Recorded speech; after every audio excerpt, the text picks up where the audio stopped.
Salut tout le monde, c'est la minute du tag. Il y a un tag qui court sur internet depuis un moment. C'est en gros si mon appart brûlait ou que ma salle de bain était aspirée dans un vide spatio-temporel et que donc je perdais tout mon maquillage, catastrophe, quels seraient les 10 produits de maquillage que je rachèterais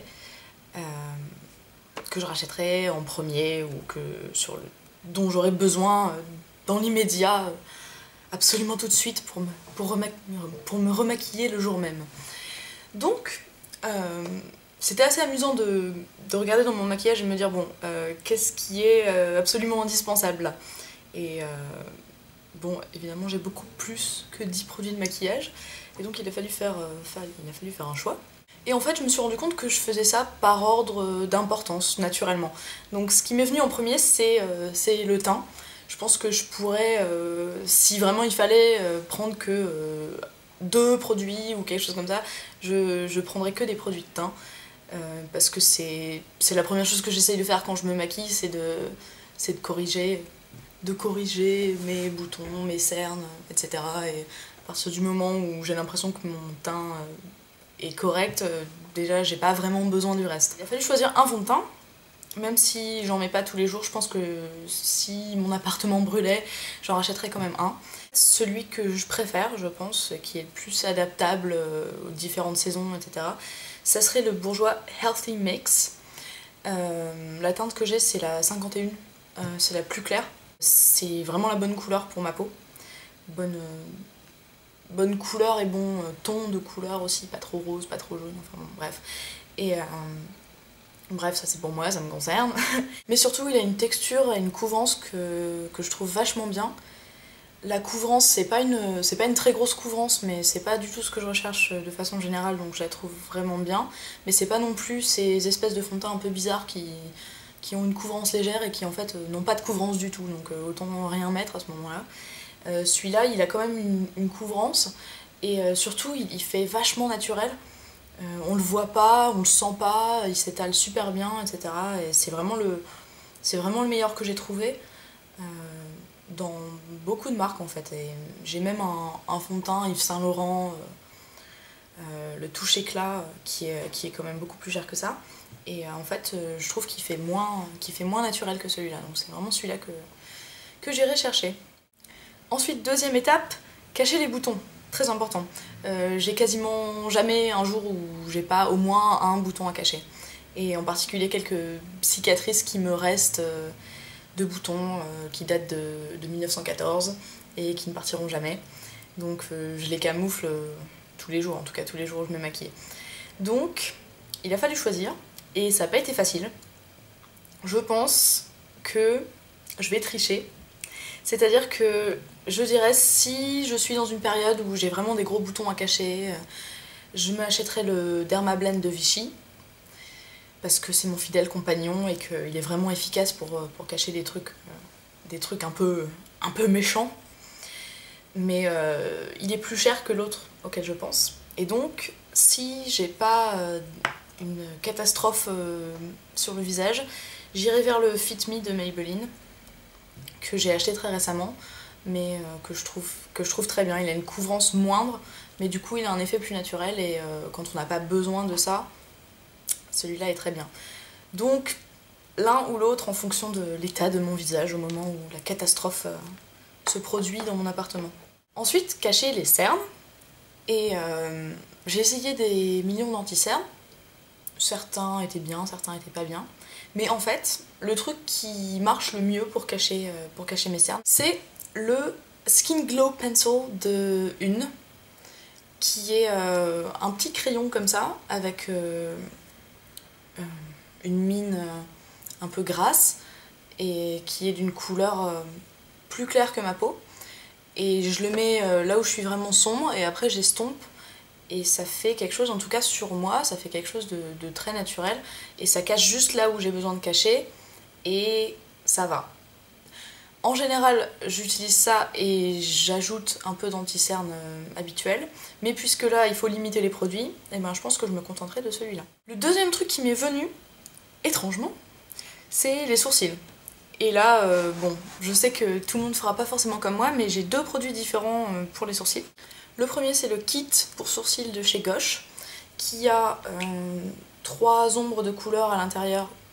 Je vous le montre pas parce que vraiment il est tout sale. Il y a 3 ombres de couleurs différentes à l'intérieur, une cire que j'utilise absolument jamais, et un petit pinceau. Et en fait, ce pinceau, c'est une des raisons principales pour laquelle je rachèterai cette palette en premier. C'est parce qu'il est vachement bien. Je l'utilise tout le temps. C'est un pinceau biseauté, mais en fait beaucoup plus épais qu'un pinceau biseauté habituel. Et du coup, pour les sourcils, ça les brosse en même temps. Enfin, c'est vraiment, vraiment génial. Et puis, il y a la couleur qui me convient parfaitement à l'intérieur. Et en plus, pour les sourcils aussi, parce que je suis perfectionniste, j'aime bien les faire à la poudre. Et après, les redessiner un petit peu au crayon, les endroits où il faut en rajouter, ou redessiner un petit peu la forme, etc. Le crayon que je rachèterai, c'est pas parce qu'il est particulièrement absolument génial, mais c'est parce que c'est la couleur qui me convient parfaitement et que j'ai vachement de mal à trouver, parce que souvent les crayons sont trop jaunes, orange, etc. Et celui-là est bien cendré. C'est un crayon Begin, crayon sourcil longue tenue, s'appelle-t-il. Je trouve pas qu'il ait une particulièrement longue tenue, il a une tenue tout à fait normale.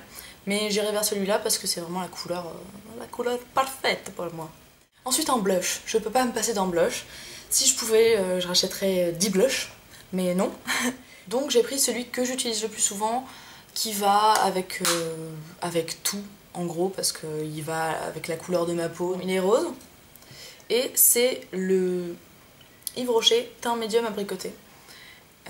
Que j'utilise tout le temps, donc je rachèterai celui-là. En plus il est pas très cher, donc c'est vers celui-là que j'irai.